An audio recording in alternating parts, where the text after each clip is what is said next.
J'ai dit, les gars là qui attendent les gars parfaits là, il faut m'expliquer un peu c'est quoi votre problème. Tu attends des gars qui soient parfaits. Non seulement il doit être beau, il doit être grand, il doit être fort, il doit être riche. Enfin, c'est relatif. Il doit être respectueux, cultivé, fidèle. Tout le reste là, j'oublie même. Mais fidèle. Les filles, faut arrêter. Faut arrêter. Un homme finira toujours par vous tromper. Toujours. The sooner you dig it, the better you feel. Je m'explique. Parce que vous, là, on vous connaît avec vos commentaires. Alors, je m'excuse déjà parce que je suis un peu enrhumée. L'infidélité chez les hommes, ce n'est pas un défaut. Ok? Je m'explique. On a grandi dans ça. On est en Afrique. On a grandi dans ça. Même si vous voulez croire tout ce qu'on vous montre dans les films là, où Gilo tombe amoureuse d'un gars qui va l'épouser, qui va quoi. Ils ont d'autres problèmes, mais pas les problèmes de la fidélité et tout ça. Il faut laisser les films là à la télé. D'abord, dans les films là, est-ce que vous avez vu qu'il y a les noirs dans ça? Vous avez déjà suivi un film de black et puis ça se passe comme ça? Il faut laisser ça à la télé. Revenons un peu à la réalité. En Afrique ici là. Moi, je suis bantou. D'accord? Pour ceux qui veulent me dire déjà d'avance que moi, je suis pas une black ou quoi. Je vais vous expliquer c'est quoi le métissage. Ok? Mélange de culture. Ok? Bref. On y va. En Afrique, on a grandi comment? On a grandi dans les tribus. C'est les tribus, c'était les villages. Il y avait le chef du village et même des fois d'autres hommes du village qui avaient plusieurs femmes. Pas parce qu'ils avaient un appétit sexuel débordant ou quoi que ce soit. Mais déjà, il y avait plus de femmes que d'hommes. Ça, c'est qui veut me déranger là? Il y avait plus de femmes que d'hommes. Donc forcément, ces femmes-là avaient un rôle dans la communauté. Il y avait la première femme, il y avait la deuxième femme, soit la première femme c'était la mère des enfants, l'autre c'est celle qui faisait le lit. Tout ça pour dire que ce n'était pas comment on appelle ça? Ce n'était pas un accessoire, ou ce n'était pas un lifestyle qu'on a voulu imposer. Enfin, c'est comme ça qu'on a grandi. C'est dans ça. Parce que l'homme est naturellement constitué c'est un semeur. Tu peux pas lutter contre ça. Ma chérie, il faut laisser, tu peux pas lutter contre ça. Et d'ailleurs, même je parle des Africains, même les Blancs aujourd'hui, vous entendez des histoires. Combien de fois on entend des histoires où tu vois, le gars, il te dit qu'il a 3-4 vies différentes. Il a une maison dans telle vie, sous prétexte du boulot, il fait le tour, etc. On voit ça maintenant. Pourquoi? Parce qu'on finit par se rendre compte qu'il y a finalement, un homme ne se suffit pas d'une seule femme. On ne dit pas qu'il faut accepter ça. Accepter dans le sens où il faut être contente quand ça arrive. Je dis pas ça. Moi-même, je serais la première à être blessée de savoir que mon homme me trompe.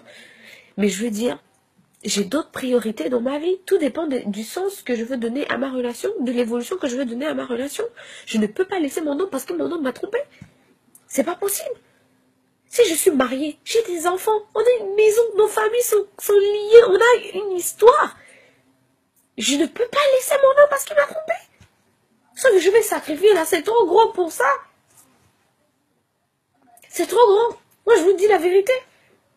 Les autres, ils vont me dire, ouais, mais toi, t'es une maboule et tout, tu laisses ton homme te tromper. Je dis, c'est pas une affaire d'être maboule.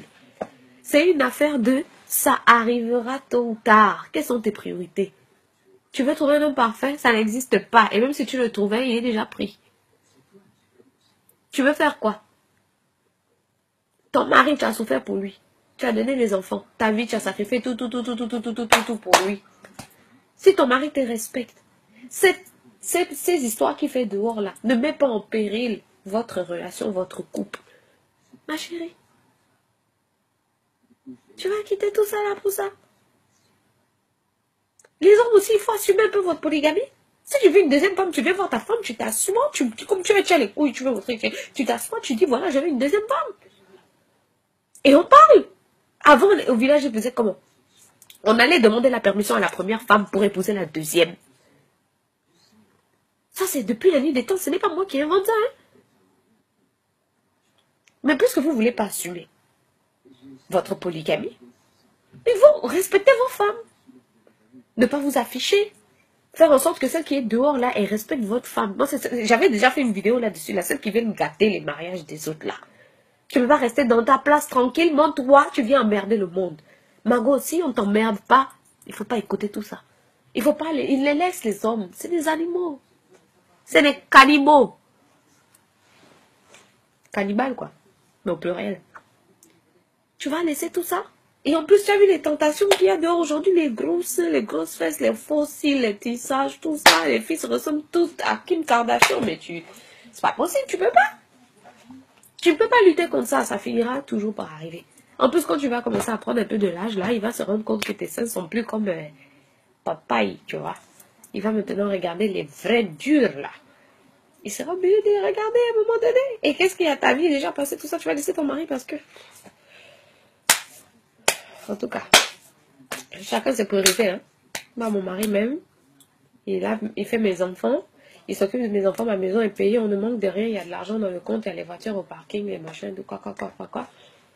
Je ne peux pas laisser ça d'air. Et puis je vais laisser quelqu'un d'autre qui va venir dormir dans mon lit. Impossible. Tu restes là, tu bouges pas. Tu gardes ton homme. Et puis il y a une autre façon de faire aussi. Quand tu vois que ton homme, il va chercher tout le temps les petites filles dehors qui sont sexy, tout ça, machin. Qu'est-ce que tu fais? Si tu as l'habitude d'être machin, il faut te faire aussi un peu coquette que ton homme, il tremble un peu pour toi. Il tremble un peu pour toi. Il voit que là, vraiment, tu vois, tu te laisses pas aller, tu maintiens le rythme. Même s'il finira toujours par goûter. Toi aussi, tu montres que, si je suis là, je bouge pas. Ah, il faut le laisser ça. Il faut le laisser. Chacun ses priorités, ma chérie. Tu aimes ton homme, vous continuez votre vie comme si de rien n'était. Toutes les petites de dehors, là, tout ça, faut pas écouter. Tu es là, tu t'assumes et tu solidifies ton mariage. Il faut laisser votre mythe de l'homme fidèle là. Bon, celles qui veulent croire ça, elles n'ont qu'à changer de copain jusqu'à elles ont fait le tour de la terre entière et puis c'est elles qui seront des vraies choses. Et tuer comme ça. Bon, en tout cas, on se retrouve au village de... Si je savais, je vais me moucher parce que la grippe là est en train de me terrasser un peu quoi.